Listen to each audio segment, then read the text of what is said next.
Even more value for your licence fee. Hey, is there any actual sport, proper sport left on the BBC? They don't seem to have the money to fund it, do they? Because you see this, look. Huge BBC sports show axed after 56 years, just 2 months before the event kicks off. Now, it's the Masters Golf Tournament. Not a golfist myself, but I accept that it's quite a popular thing. And it's been broadcast on the BBC for 56 years. And now they can't afford it.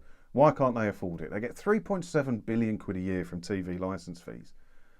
And yet they can't afford to broadcast sport. And it's worse than that, look. In recent years, the Beeb has been forced to share the coverage with Sky Sports, who signed a deal to show all 4 days live in 2011. The BBC initially had live coverage of the weekend's action, but that has been scaled back to highlights since 2020 when Sky agreed a $10 million a year deal. So what it says to me is the BBC can't afford to buy the rights to show sports that people may want to watch. What it also says to me is that Sky can afford to do those things. Now, how is Sky funded? Because it's not by taxing the good people of the UK, is it? It's an optional subscription for Sky Sports. So you pay a monthly fee as a subscription for Sky Sports, and they also show adverts. They don't tax the British people. So which system seems to be working better? Which places have more money to spend on things people might want to watch? The BBC with its TV licence fee, or a commercial company that shows ads and charges a subscription? And they think the BBC TV licence fee is the way forward for funding a media organisation. Rory McIlroy has said this: "It's either Sky in the UK or its streaming services, and the rights to these sports events have just become so expensive that it's just not feasible for companies like the BBC to pay that sort of money.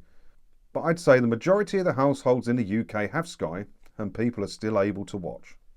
They have Sky because Sky are the ones that show the stuff people want to watch. They shouldn't have to have Sky if the BBC could pull its socks up and actually give the British people what they're paying for with their licence fees. It's 13 quid a month, 3.7 billion quid a year income from licence fees alone for the BBC, and they cannot afford to buy things people want to watch.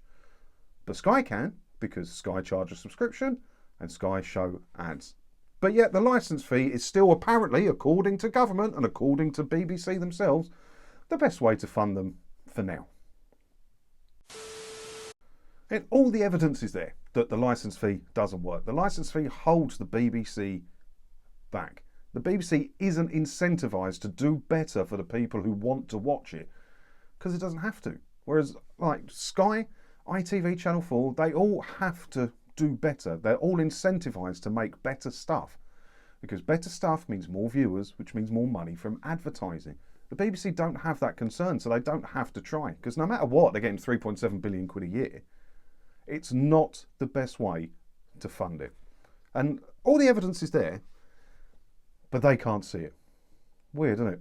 Let me know what you think about it all down in the comments below. As always, thanks for watching, and don't forget to hit the subscribe button if you haven't already, because that way, hopefully I'll see you in another video again soon, won't I? Ta-da.